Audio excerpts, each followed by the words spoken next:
post-market recap for Thursday, December 2nd. Keep in mind, tomorrow is the jobs numbers on Friday. This is Dan Max, the trading agent. This is a stock trading and recap channel that I wanted to share to the masses. In a probability game, there's no certainty. Here are my insights and predictions. This is Dan Max at EXP Realty, aka the trading agent, doing the post-market recap for, Thursday, December 2nd. Week is flying by. I hope everyone is doing well. Let's get into it. This is the Discord room. I always like to start here because I'm always chatting with people as the day goes on. I mean, I don't know how many people have come through here, but there is a ton of stuff we're talking about, whether it's day trades, scalping kind of stuff, what we're setting up for trades just in general. But I think there's a lot of good discussion. There's always a few people in here, so if you have a question, come pop in, say hello. Subscribe, follow the channel. I promise there's value here. I want to start off and let people know I'm going to change the order of the stocks review today. Stock, bonds, market, whatever, Bitcoin review. Added a few names and cleaned it up. Let's start with Bitcoin because that's everybody's favorite to start with. We broke the downtrend. We're in a big cup and handle. I hope people realize that. Big old cup and handle. We're in the handle phase. We broke that red downtrend line, which I was saying was a big deal. We're just chopping here in this green zone. At this point, it seems like we're waiting for something to break out and really go. Keep in mind, if we do pull back, I think the trend line's here in the 53,000 range. I don't think there's anything wrong with Bitcoin at this point. I would keep it on your radar for a breakout. You know, there's really nothing much to say other than it's just chopping out. You know, try to buy the dips, buy whatever lows you can. Don't chase because you might get some sort of W bottom as well here. I would just keep in mind, don't chase. Try to get as close to say 55,000 to maybe 53,000, and then go from there. It's really that simple. I hope people have the patience, but you know, everyone loves to chase. Let's get into stocks and bonds. Let's start with the bond market because I really want people to understand like the bond market matters. We're into the resistance zone. Low rates, TLT, there's obviously an inverse relationship if you're not familiar. This resistance zone is in play here. As long as rates stay low, I just don't see how the market can crash. It loves low rates, easy money. You know, every time the markets look like they're going to fade and rates are going to go higher, or they're going to taper, whatever, the rates just end up dropping. I know the mortgage-backed security market is a totally different beast, but keep in mind what happened with why the treasury market matters, because we have a huge outstanding federal deficit. And if rates go higher, then we got problems. But as long as they can keep borrowing cheaply and maintain low rates, I mean, the federal government's just free money. I mean, that's what they're doing. They're playing this game. So we're in the resistance zone. If we do break out, we talked about, let me look at maybe the weekly. I can't remember what chart it was. But we got upside. I would think you can get into this, I think we said 160 range. It might not be always as obvious. You have to zoom out on the daily. I apologize. Again, I trade on my 8-screen computer. This one is where I tape. Yeah, here we go. This 156 would be your first little target. I would assume somewhere in here. And then go from there. It looks like we're about to break out. I mean, this is wide and loose action. I mean, you could make the case this is like a head and shoulders bottom. I know it's very sloppy. I'm going to clean up some of the charts, but it just feels like rates are holding. I mean, we're holding this green trend line. We have this like secondary trend line, but we broke the downtrend. We talked about this a couple days ago. Holding over it means you're getting over and into the resistance zone, which would say you're going to get up into this area, 155, 156. I hope that helps. It's a little confusing, I know, but just keep in mind, low rates, the market loves it. The dollar, talked about hitting our target zone and then backing off to the old channel. We're holding up. There's a lot of volume up here, which is interesting. I don't know if that means ultimately that someone is unloading up here, or is there more problems globally? Because that's the one thing about the dollar. When everybody's going crazy in Europe and other countries, they buy the dollar. It's really that simple. It's bullish until it gets back into this channel, because then it could get back to the lower end of the channel. volume up here is a little concerning that you're not making new highs, but you see buyers. I mean, is it somebody getting fed? Is someone feeding someone as before they dump it? I don't know. The VIX, we talked about this. We are not at a crash risk in my mind, but the VIX priced in a crash risk in the 30s. We talked about today would probably be a chop day and that the market would backfill. Well, look at the VIX inside candle. It didn't really tell you anything. To see the market tank, go lower, probably going to need to see another 31 plus tests in the VIX. If not, keep in mind the jobs numbers tomorrow. That's what the market's waiting for. I mean, they could create a huge short squeeze. I would not be surprised at the open. That's where we had some chatter about the SPY. Today people were like, oh, I'd like to take a short at the highs today. And it's like, you should be buying down near the lows in the 50-day or shorting the 20-day. So when the 20-day starts turning over, as you can see, now it becomes resistance. I would short that on a pop tomorrow with a tight stop. But shorting today, I would trade small. I mean, this is the reference. Justin Pulitzer uses it. I've always thought the same thing. First mouse gets the trap. Second mouse gets the cheese. Wait for the reaction on the jobs numbers tomorrow. Then go from there. That's where you can really leverage it. 20-day is resistance. That's all. Same thing with the Qs. We had like this weak-ass bounce. Decent volume today. But it's tough. I mean, I would short the 20-day, and I'd like to buy, I think, this 3 times range. I mean, I had this oval here earlier. I'm like, I think you can buy that. It seems like we got some support that'll be showing up. Let me just draw this real quick. Again, I apologize if you're in for time. You can always fast forward and get to what you need to get to. I'd be watching this area. I just think we'll hold it 380s. So until the market rates go higher, tech does look weaker to me, but we'll get into that soon. But I think that's where your resistance is. You know, keep in mind the top 10 holdings of the Qs really hold it up. GLD, man, the metals market can be just so frustrating. I had the back trend tested today, and I didn't put out an alert because I was busy. But when I saw these prices, I filled some orders. I got in under 165. I like this trend line. I know it's an old back test. I know gold could get hit, but I consider this blue zone it's just cheap money. It's free money. I mean, it's massive support long term.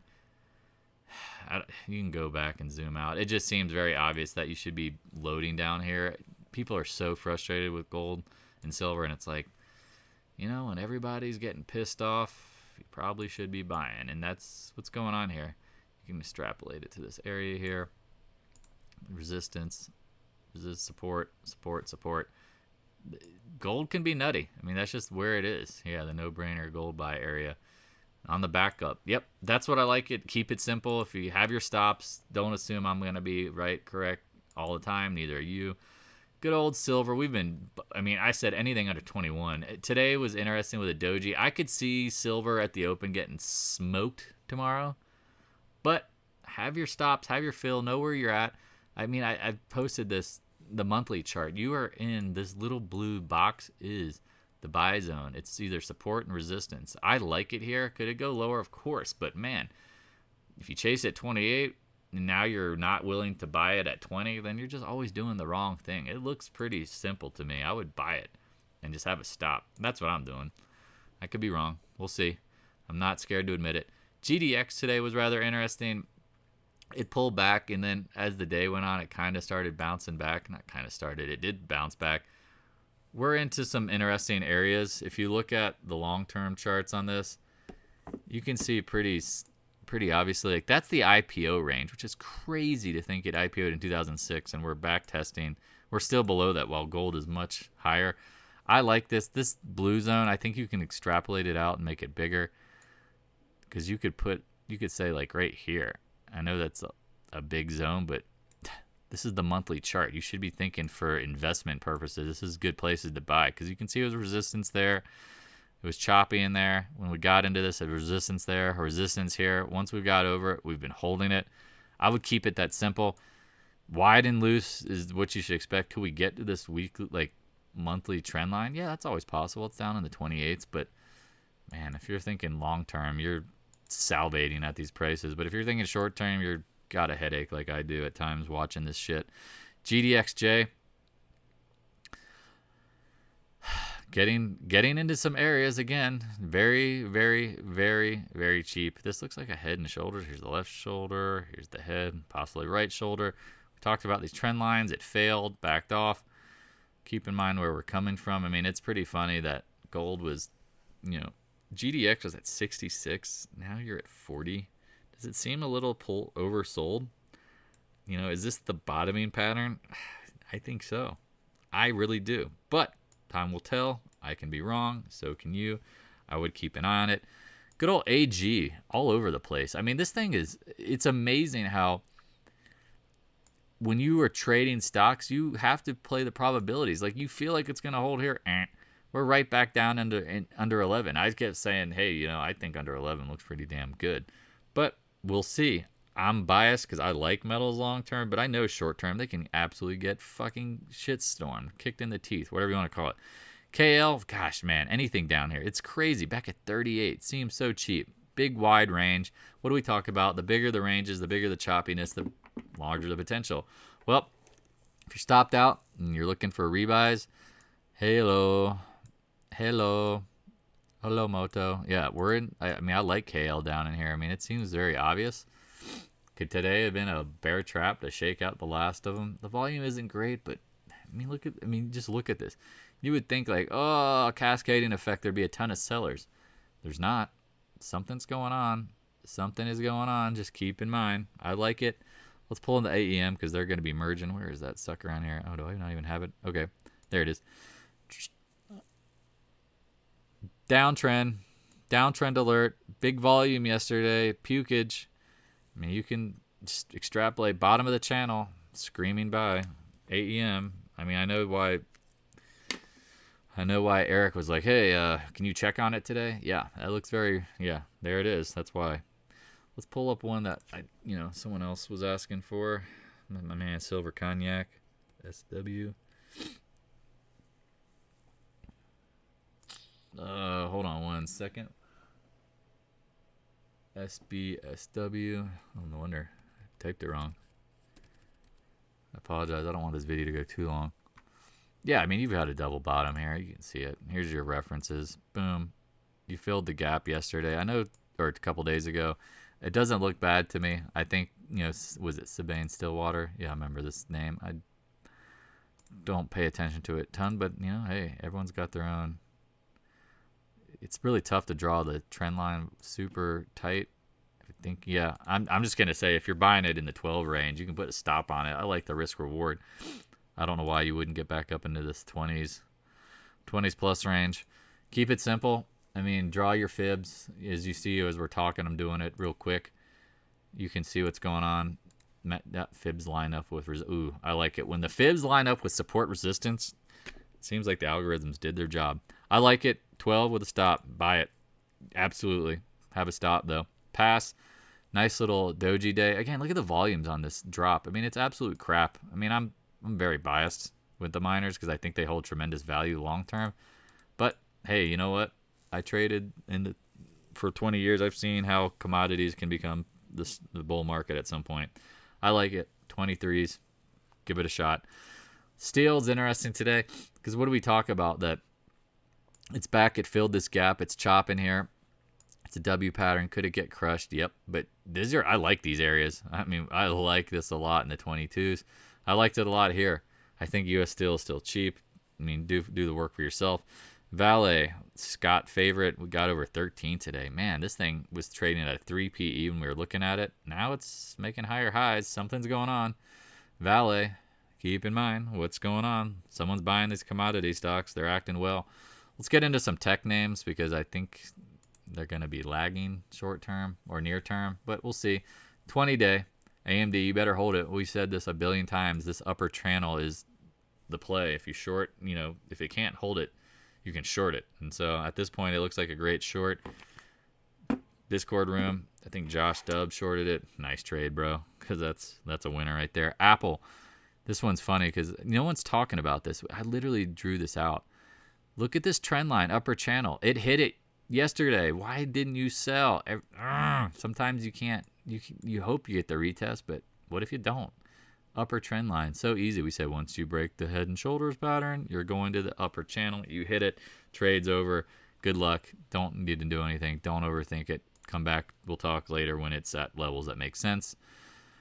MicroStrategy chopping. This one's hard. 200 day I think is a buy. Lower channel I think it's a buy with a stop. I don't think Bitcoin's going much lower. What is it, RIVN? I put it down at the bottom because it doesn't deserve to be up high yet. But I'm hoping in time that this area, as you can see near the 105, 106 range, I think you could buy it with a stop. Again, everything is a stop. You can trade anything. It's like Walmart, open 24 hours a day. But do you have to trade? Do you have to do stuff? No. Keep it simple. Tesla, this one we've talked about. Like, this has gotten really hard. If you would have sold the highs, you can just back off and let it play out. It is chopping out. It is digesting. It could start another bull run, or it could get absolutely shit kicked in the face. 20 days starting to roll down. This downtrend, it needs to break, and it needs to get over the 20 day. At this point, it's just, I don't like to touch it, because if it broke the downtrend, it's good. It's going to go higher. At this point, you're playing with fire. Like, keep in mind, when it went bonkers, it pulled back from 900s back into the 500s. I mean, it's possible. It's totally possible. I'm not playing it, but if you're shorting pops, I can see that. If not, just leave it alone. PENN, man, this one is so hard. Scott was talking yesterday. If you look at the options on this, someone was buying a ton of calls yesterday. It's interesting how it closed near the lows with all the call buying, and then today it was higher. Yeah, I think it's a buy, but I could be wrong as it stops. I mean, I've been wrong. I thought the 618 was going to hold. We've gone lower. I thought 52 would hold. Or 51's. That's how it is. I mean, I hunt bottoms. Hunting bottoms isn't easy, but would I rather buy down here or up here? It's really that simple. So have your trades, know your levels. Expect to be wrong. It happens. Wow, EXPI, the parent company for my who I'm working for. That's interesting, because we broke below it, and then today we got right back up at the 35. This gap area, don't draw lines with exactness. You have to remember, it's not horseshoes, it's hand grenades. You have areas, you're trying to hit the area. You can't, trying to be exact every time is just recipe for disaster. Let's get into the oil names and be done with this. I don't want this to be too long. I notice people don't seem to have the attention span that I would to watch this. We filled the gap today. We talked about that. Watch it. We popped. Looks good. ExxonMobil, I'm going to imagine it hit the 100 and 200 day cross. Yep, bam, right on the... dude, you can't make this shit up. I wasn't watching it all day today, but I knew that this area would hit. If you follow the videos and got this far, you love that area. All right, 100 day, 200 day, buy at 59s. This is Dan Max at EXP Realty. I hope these videos are helping out. Come by the Discord room. Please like, subscribe, and share with your friends. Let's grow this channel up, get everything going, hoping to help everybody out. I will talk to you guys tomorrow with a weekend recap, or I might do a little morning recap if I have time. Cheers. Thanks for watching. Please subscribe if you like the content. Also smash the like button, share with your friends, and add a comment. If there's a topic or stock you'd like me to give you insight about, let me know in the comment section. I'll do my best to answer your question. Thanks.